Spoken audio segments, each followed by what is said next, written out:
સમાચાર સુરતથી કે જ્યાં બે ખોડલધામ નિર્માણ મુદ્દે પાટીદાર સમાજમાં ચર્ચાઓ તેજ થઈ છે।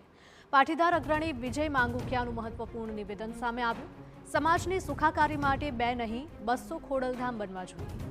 સમાજના ઉદ્યોગપતિઓએ એકસાથે મળી ભવ્ય ખોડલધામ બનાવવું જોઈએ।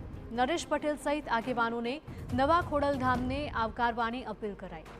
બે ખોડલધામના નામે સમાજમાં ભાગલા ન પડે તે જરૂરી। સુખાકારી માટે બે ખોડલધામ નહીં 200 ખોડલધામ બનવા જોઈએ ને સમાજના ઉત્થાન માટે જો ઉદ્યોગપતિઓ આવું વિચારતા હોય કે સમાજના નાના અને મધ્યમ વર્ગના લોકોને મદદરૂપ કઈ રીતે થઈ શકાય, જેવી રીતે ભૂતકાળમાં આજથી 40-50 વર્ષ પહેલાં કે 100 વર્ષ પહેલાં જે ગામડાઓની અંદર નિશાળોના નિર્માણો થયા છે, એ નિર્માણો કંઈક ને કંઈક ધનપતિઓએ તબંગર લોકોએ બનાવ્યા છે। ત્યારે ચોક્કસ વિચારી શકાય કે નાના અને મધ્યમ વર્ગના લોકોને મદદરૂપ થવા માટે કોઈ સંસ્થાનું નિર્માણ થતું હોય એ આવકાર્ય છે। તો સુરતમાં બે ખોડલધામ બનાવવાની ચર્ચાએ જોર પકડ્યું છે। મધ્યમ વર્ગના પાટીદાર સમાજના લોકોએ વ્યક્ત કર્યો છે મત। ખોડલધામની શાખાઓ એક જ નેજા હેઠળ બનવી જોઈએ।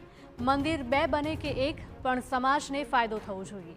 સમાજમાં ભાગલા પાડવા માટે મંદિર બનાવવું એ યોગ્ય નથી। ધર્મસ્થળનો વ્યક્તિગત ફાયદા માટે ઉપયોગ ન થવો જોઈએ।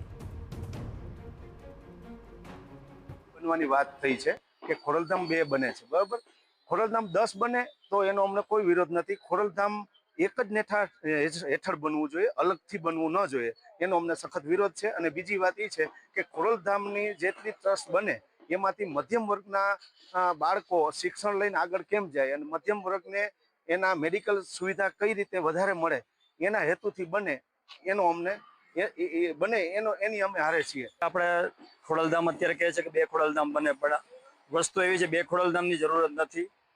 સમાજને શું ફાયદો થાય છે, આરોગ્ય કે શિક્ષણ, જો આનાથી જ જો સંસ્થા આગળ આવતી હોય તો વેલ એન્ડ ગુડ છે। બાકી સંસ્થાને પોતાના રાજકીય રોટલા શીખવા માટે જો ઉપયોગ કરતા હોય તો મહેરબાની કરીને તમે એનાથી દૂર રહેજો। બે ખોડલધામના મુદ્દે સમાજમાં ભાગલા ન પડે તેવી ચિંતા લોકોમાં જોવા મળી રહી છે।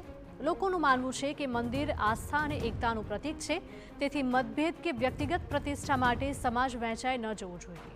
સમાજના કેટલાક લોકોએ કહ્યું કે જો સમાજ સેવાનો હેતુ હોય તો તમામ કામ ખોડલધામ સંસ્થાના નેજા હેઠળ અને સહમતિથી થવું જોઈએ।